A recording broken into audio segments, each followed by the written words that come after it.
West అభ్యర్థి ఆసిఫ్ ఒక సామాన్యుడు, ఆయన ఇంటి దగ్గరికి వెళ్ళేది ఆయన అడగాలన్నా, ఆయన ఇంట్లోకి వెళ్ళాలన్నా ఎవరైనా వెళ్ళగలరు.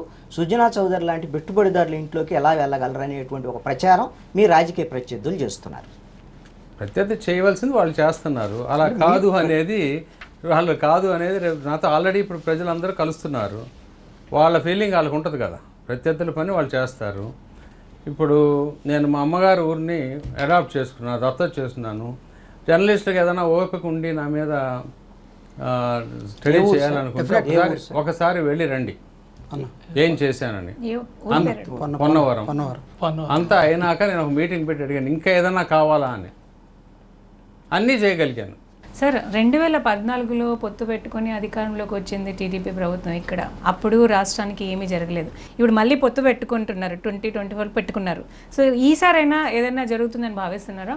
నేనేం చెప్పాను ఇందాక, 5 సంవత్సరాల్లో స్వతంత్ర భారతదేశం అయినాక 1947 నుంచి ఇప్పటి వరకు చూస్తే ఒక 5 సంవత్సరాలు ఒక రాష్ట్ర ప్రభుత్వానికి అన్ని వెసులుబాట్లు కానీ అన్ని ప్రాజెక్టులు కానీ అన్ని చేసిన దాఖలాలు లేవని చెబుతున్నా.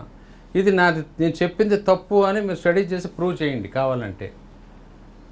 అది ఇప్పుడు ఈ రోజున మొన్న 5 సంవత్సరాలు ప్రభుత్వాన్ని బేస్ చేసుకుంటే మన రాష్ట్రం అసలు బతికి బట్ట కట్టాలంటే ఎవరు వచ్చినా సరే కేంద్ర ప్రభుత్వ సహాయ సహకారాలు లేకుండా అసలు ఎలా బయటపడతాం అనేది ఒక పెద్ద ఇది.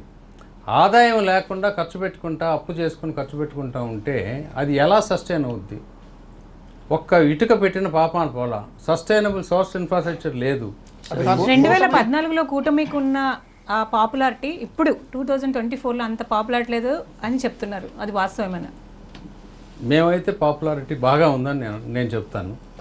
ఏది వాస్తవం ఏది కాదని జూన్ 4వ తేదీ మధ్యాహ్నం 2:30-3 గంటలకైతే మొత్తం తెలిసిపోతుంది. భారతదేశం మొత్తంలో ఎలా ఉంది పరిస్థితి, ఆంధ్రప్రదేశ్లో ఎలా ఉంది అని.